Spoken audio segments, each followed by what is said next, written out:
함께 은혜를 나누고자 합니다.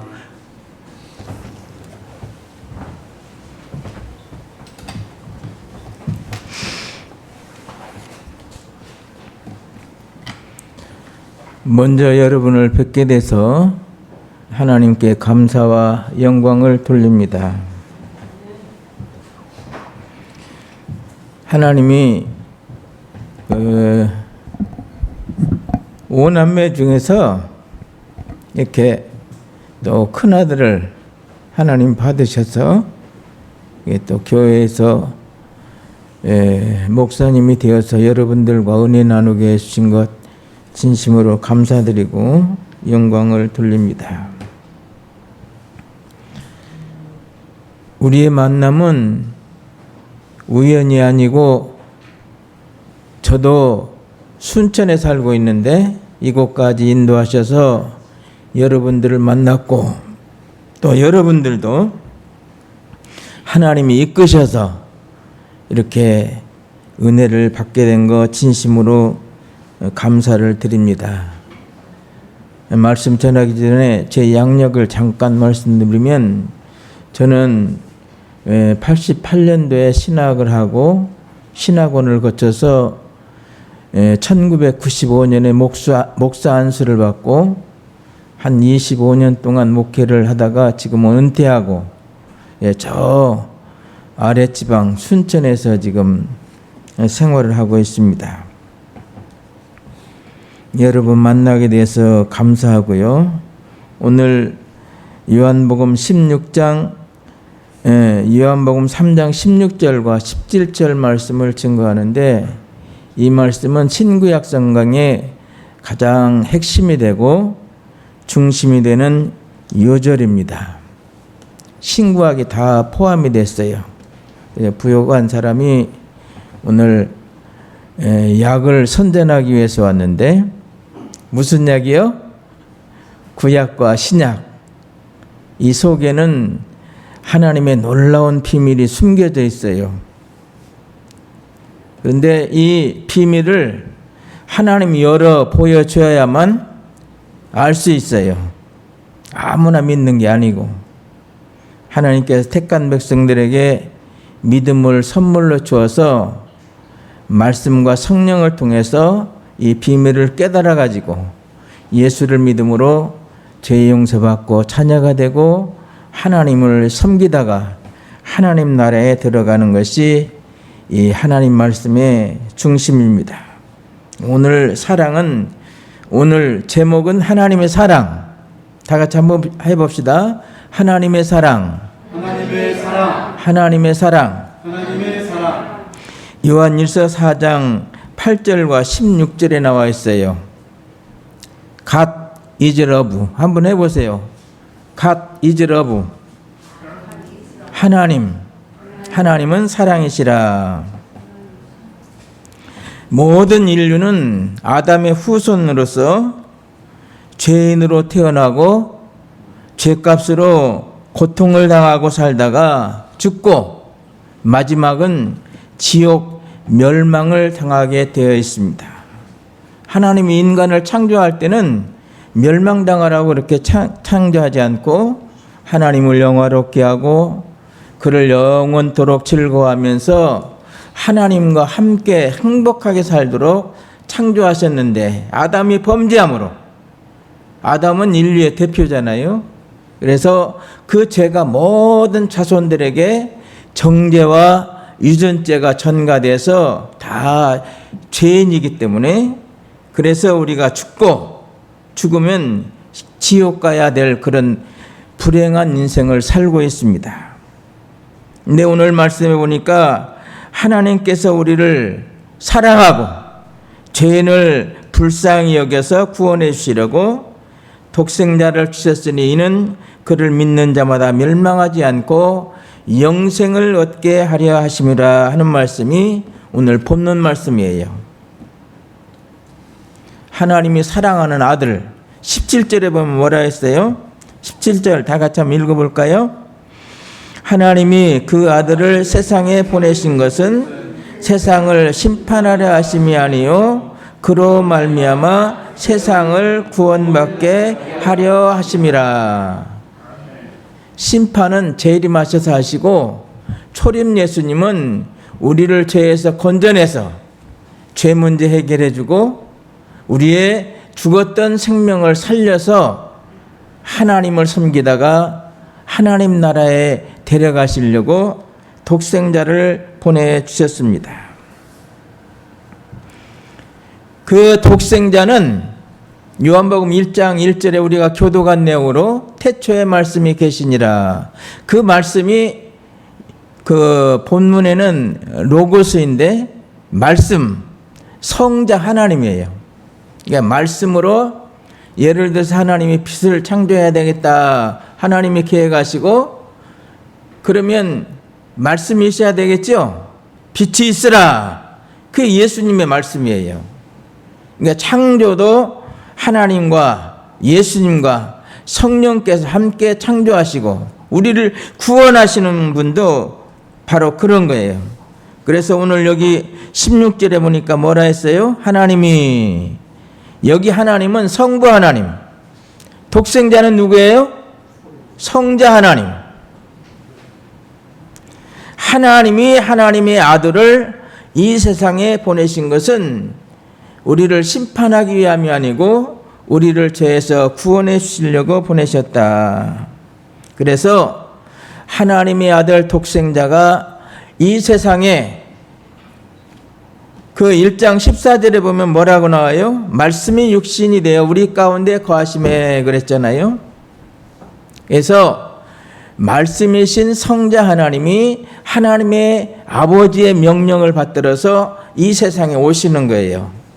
그래서 예수님이 어떻게 오시고 어떻게 사시다가 가셨는가 하는 것이 오늘 오전에 여러분들에게 드릴 말씀이에요. 오후에는 그 예수님을 여기 보면 믿으면 나왔죠?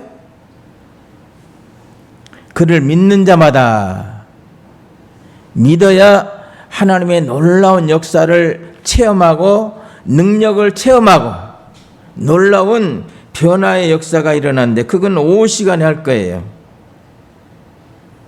그래서 하나님 아버지께서 그 독생자를 어떻게 보내셨는가? 이건 누가 보낸 거예요? 하나님 아버지가 보내고 어디에서 왔어요? 하늘에서 오고 위에서 왔다. 오늘 본문에 다 나와요. 31절에 보면 위로부터 오시는 이것도 성자 하나님이 이 세상에 오시는 거고 또 31절 마지막 부분에 보면 하늘로부터 오시는 하늘로부터 오셨어요.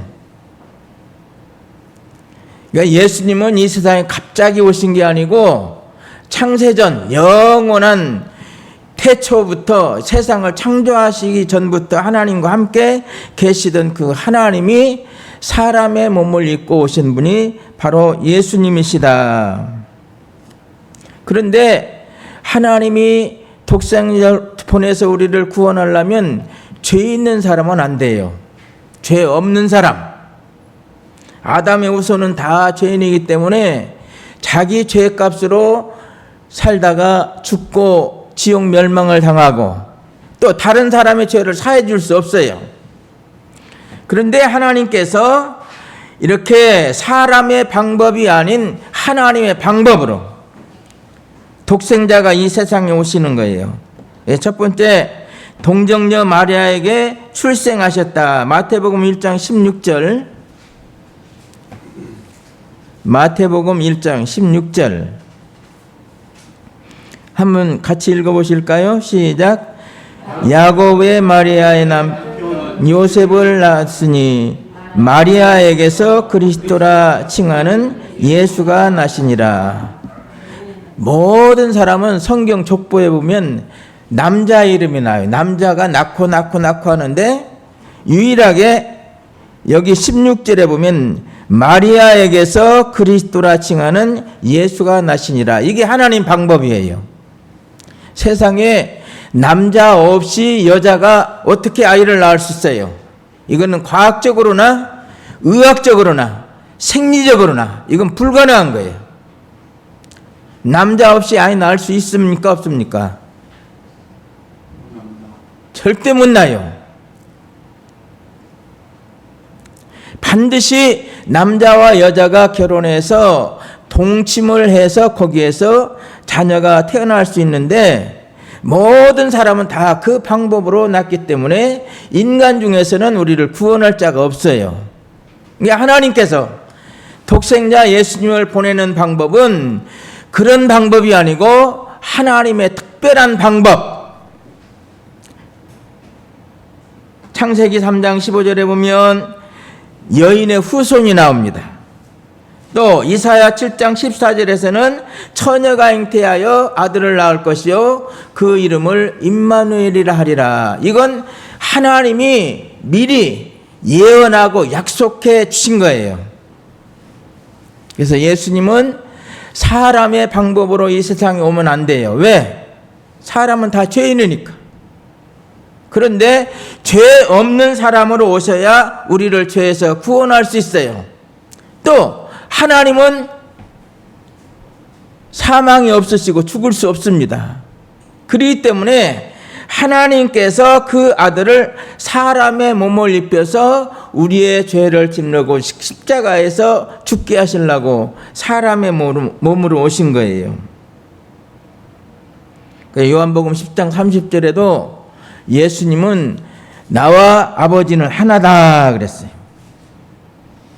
나와 아버지는 하나다. 그건 성부, 성자, 성령 삼위일체 하나님께서 우리의 구원 역사를 이루어 나가시는 거예요. 하나님은 성자를 보내고 성자는 예수님의 말씀을 다 순종해서 구속을 완성하고 성령님은 그 완성된 구속을 가지고 사람들에게 감동을 주고 믿게 해서 우리로 하여금 하나님의 자녀로 거듭나게 하는 거예요. 그래서 예수님은 성령의 감동으로 성령의 역사로 이 세상에 오셨다. 마태복음 1장 18절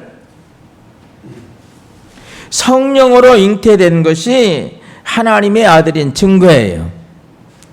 읽어볼까요? 시작. 예수 그리스도의 나심은 이러하니라. 그의 어머니 마리아가 요셉과 약혼하고 동거하기 전에 성령으로 잉태된 것이 나타났더니 21절 아들을 낳으리니 그 이름을 예수라 하라. 이는 그가 자기 백성을 그들의 죄에서 구원할 자심이라. 우리를 죄에서 구원하려면 하나님의 방법으로 태어나셔야 돼요. 사람의 방법으로는 안 됩니다. 왜? 죄인이기 때문에. 그래서 25절에서는 아들을 낳기까지 동침치 아니하더니 나음의 이름을 예수라 하니라. 하나님이 예수님을 독생자 하나님을 이 세상에 보내야 되겠는데 누구한테 보내야 될까? 하나님이 많이 생각하고 또 생각해서 아무나 선택하면 안 돼요. 자, 누구를 선택했습니까? 의로운 요셉, 또 마리아. 이 두 사람은 믿음이 좋은 사람이에요. 여기 오늘 본문에 보니까 그 요셉과 약혼하고 동거하기 전에 마리아가 잉태됐습니다. 이거 큰일이에요. 처녀가 요셉과 동침도 안 했는데 아이 뵀으면 이건 분명히 바람났다. 그걸 다 세상에 광고하면 어떻게 됩니까? 마리아도 죽어야 되고 예수님도 태어나지 못해요. 그러니까 요셉이 어떻게 했습니까? 가만히 끊고자 하여 이를 생각하고 가만히 어떻게 해요? 가만히 끊고자 하고 또 그걸 신중하게 생각하고. 그러니까 누가 가르쳐줘요? 하나님이 천사를 보내서 마리아에게 잉태된 자는 성령으로 된 것이다. 하나님이 딱 가르쳐 주는 거예요. 하나님의 일은 하나님이 하십니다. 또 누가복음에도 또 잘 나타나 있는데요. 천사 가브리엘을 마리아에게 보내가지고 마리아에게 은혜를 받은 자여 평안할지어다. 하나님이 너와 함께 계시도다. 마리아가 깜짝 놀란 거예요. 천사가 와서 왜 이런 말씀을 하시는가. 그리고 30절에 가면 천사가 이르되 마리아여 무서워 말라. 내가 하나님께 은혜를 입었느니라. 예수님을 잉태하게 되니까 하나님의 은혜를 입고 하나님이 함께 해준다 그랬잖아요. 또 31절 보라 내가 잉태의 아들을 낳으리니 그 이름을 예수라 하라. 아예 이름도 지어주고 아들 낳을 것도 가르쳐주고. 그 다음에 34절 다 같이 한번 같이 읽어봅시다. 시작. 마리아가 천사에게 말하되 나는 남자를 알지 못하니 어찌 일이 있으리까. 동침하지 않았어요. 남자를 알지 못하는데 아이가 났으니 이거 얼마나 큰 문제예요. 세상에 이런 문제는 없잖아요. 모든 사람은 남자와 여자가 동침해서 아이를 낳아야 그게 정상인데 남자 없이 여자 혼자 아이 낳았으니까 이거 얼마나 큰일이냐고요. 그러니까 또 마리아에게도 하나님이 가르쳐 주지요. 35절에 다 같이 한번 해봅시다. 시작. 천사가 대답하여 이르되 성령이 내게 임하시고 지극히 높으신 이의 능력이 너를 덮으리니 이러므로 나실 바 거룩한 이는 하나님의 아들이라 일컬으리라. 딱 하나님이 가르쳐줘요. 그러니까 그걸 마리아가 그대로 말씀을 받아들여요. 37절에 보면 대저 하나님이 모든 말씀은 능치 못하심이 없느니라. 38절에 보면 마리아가 이르되 주의 계집종이오니 말씀대로 내게 이루어지이다. 그러니까 요셉도 천사가 가르쳐준 말씀을 그대로 믿고 순종한 거예요. 억울하고 오해를 받고 큰일이 나도. 마리아도 마찬가지고요. 그래서 하나님 말씀을 그대로 받아들여서 순종하겠습니다. 그러니까 우리 신앙생활은 그렇게 어려운 거 아니에요. 성령의 감동으로 기록된 하나님의 말씀, 주의 종을 통해서 우리에게 전해주는 말씀을 그대로 믿고 순종하면 하나님의 놀라운 역사가 일어나요. 사람이 모태에서 태어날 때 부모로부터 받은 생명은 육신의 생명이고 그 생명은 허물과 죄로 죽은 생명이기 때문에 하나님도 모르고 하나님도 믿지 아니하고 자기도 구원 못하고 다른 사람도 구원해 줄 수가 없습니다. 이렇게 하나님이 예수님을 이 세상에 보내신 것은 사람의 방법이 아닌 하나님의 방법으로 죄 없는 사람으로 오셔야만 우리를 죄에서 구원할 수 있고 하나님은 죽을 수 없다 그랬죠. 그렇기 때문에 인간의 몸을 입혀서 우리의 죄를 예수님에게 다 짊어지워서 이렇게 십자가에서 죽게 하심으로써 그 예수 그리스도를 믿는 자는 죄사함을 받고 하나님의 자녀가 되게 한다. 내가 아버지께로부터 나왔습니다. 그래서 아까 우리가 교동문에서도 말한 것처럼 말씀이 육신이 되어 우리 가운데 거하심에 우리가 그 영광을 보니 은혜와 진리가 충만하더라. 따라서 하나님의 은혜와 평강이 또 권세가 있어서 예수님은 하나님과 동등되고 하나님 말씀 모든 세상을 창조할 때도 예수님이 함께 한다고 그랬잖아요. 그래서 죄가 없이 예수님은 이 세상에 오셨으므로 우리의 구주가 될 수 있다. 그래서 예수님은 참 사람이요 참 하나님이시다. 이 신비예요. 골로새 3장 2절에 보면 예수 그리스도는 하나님의 비밀, 미스터리다 그랬어요. 하나님 비밀이에요. 비밀이기 때문에 하나님이 아무나 알려줘요? 안 알려줘요. 하나님의 택한 백성에게 그 비밀을 열어서 보여주시는 거예요. 이렇게 하나님의 아들이 이 세상에 오신 것은 사람의 몸을 입고 오셨는데 뭘로? 죄 없는 사람으로 오셨다. 이걸 우리가 기억해야 돼요. 사람의 방법이 아닌 하나님의 특별한 방법. 남자 없이 여자 혼자 아이 낳는 건 아까도 말했죠. 과학적으로나 의학적으로나 생리적으로 이해가 안 돼요. 믿을 수 없는 거예요. 네, 하나님 말씀은 능치 못함이 없다 그랬잖아요. 그래서 죄 없는 참 사람, 또 하나님으로 오셨다. 그 다음에 두 번째는 예수님의 유년 시절을 좀 살펴봐야 되는데, 예수님은 아기 때부터 부모님의 인도를 잘 받고 순종해서 믿음으로 잘 성장했어요. 첫째, 난지 8일 만에 율법의 관례대로 정결 예식을 행해서 할례를 받으셨습니다. 예수님 할례 안 받아도 되는데 이것도 하나님의 의를 이루고 또 성경에 예언된 모든 그리스도에 대한 약속, 예언을 성취하기 위해서 그렇게 한 거예요. 그 다음에 두 번째는 아기가 자라며 하나님의 은혜가 그 위에 있었다. 누가복음 2장 40절. 자, 한번 읽어보겠습니다. 시작. 아기가 자라며 강하여지고 지혜가 충만하며 하나님의 은혜가 그 위에 있더라.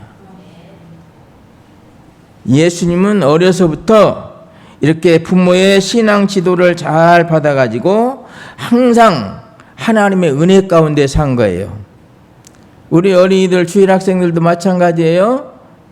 하나님 말씀을 순종하고 믿음으로 살면 하나님이 언제나 함께 해주고 은혜가 충만해진다. 그 다음에 세 번째는 그 아기 예수에게 큰 위기가 닥쳐와요. 예수님이 탄생할 때에 동방박사들이 예수님께 경배하기 위해서 예물을 준비해 가지고 이제 별을 따라옵니다.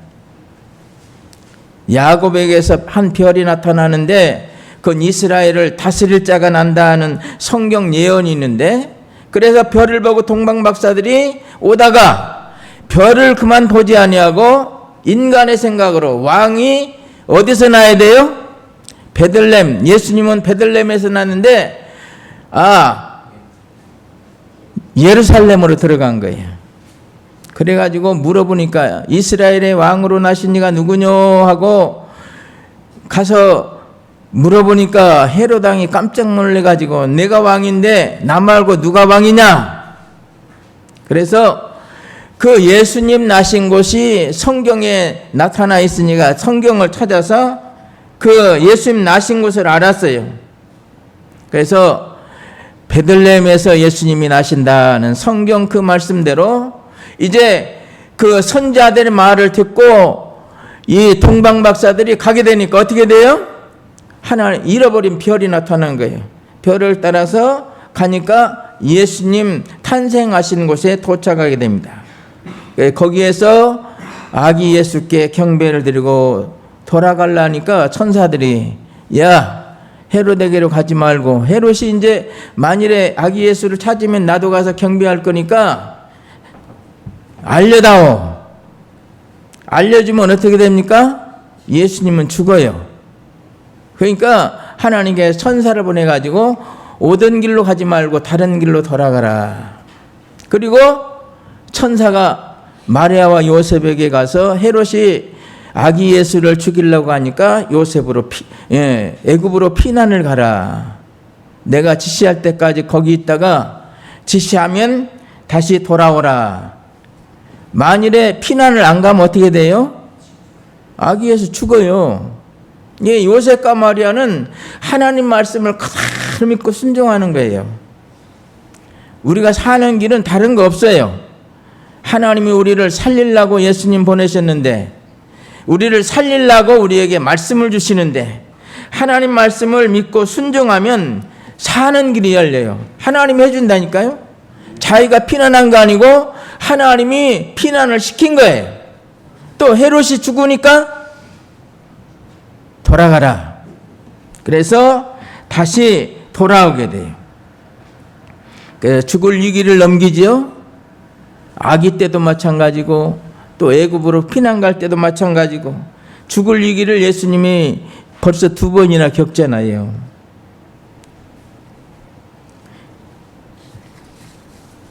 하나님께서 아기 예수님을 사랑하셔서 죽음당하지 않게 하시려고 요셉과 마리아를 이렇게 애굽으로 피난 가게 하고 헤롯이 죽으니까 다시 또 이스라엘로 돌아옵니다.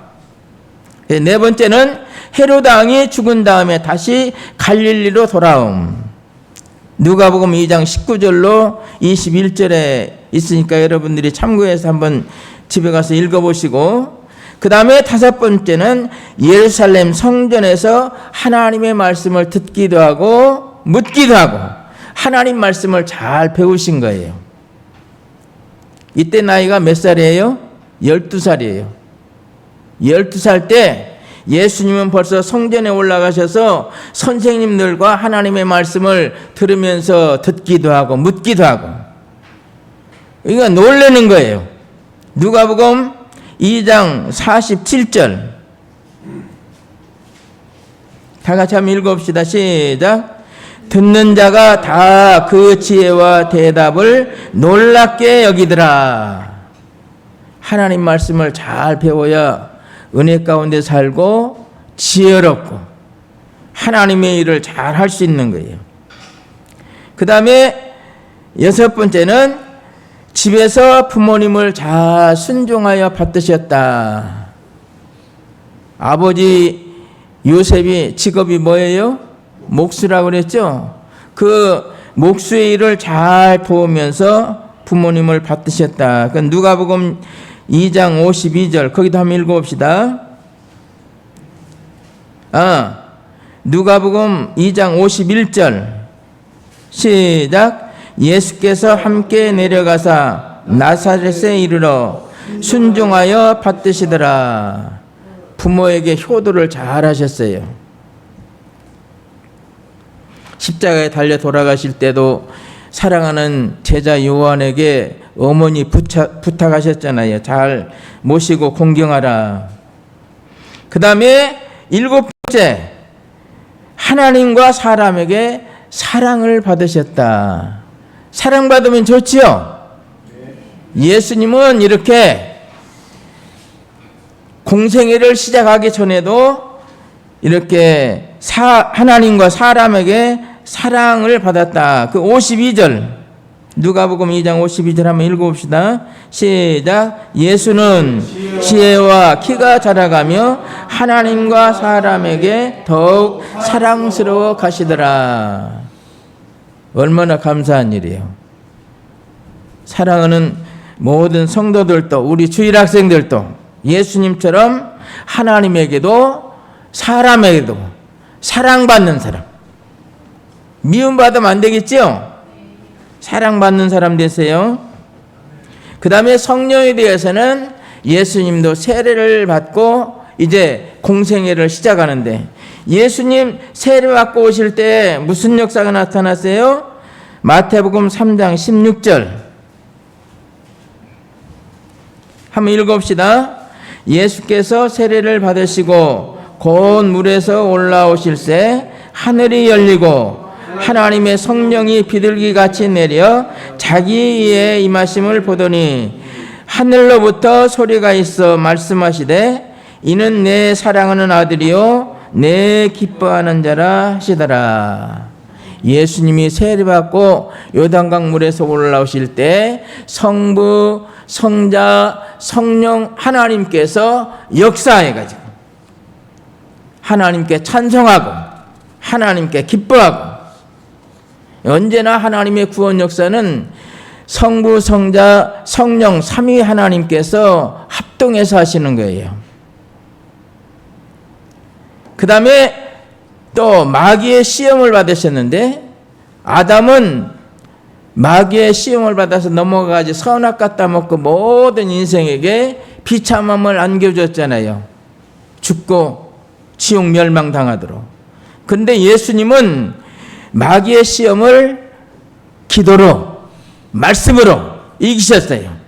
40일 동안 금식하고 얼마나 배고파요. 그러니까 이 마귀가 내가 하나님의 아들이어든 돌들로 떡덩이가 되게 하라. 이건 누구의 말이에요? 하나님 말씀이에요? 마귀 말이에요? 마귀 말 들으면 안 돼. 마귀 말 들어서 마귀가 그 아담이 범죄했잖아요.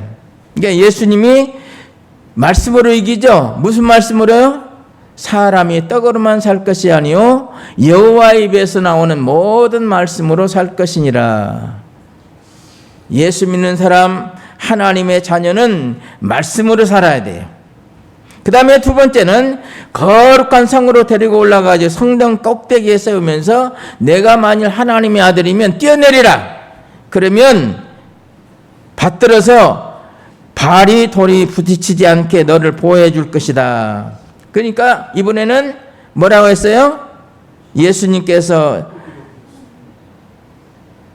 7절에 예수께서 기록하였으되 주 너희 하나님을 시험하지 말라. 하나님을 시험하면 안 돼요.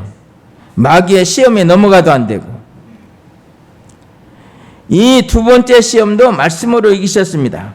세 번째, 높은 산으로 올라가 가지고 천하만국을 보여주면서 이 영광을 너에게 줄 거니까 마귀에게 내게 절하라는 거예요. 마귀에게 절하면 돼요, 안 돼요? 안 되죠?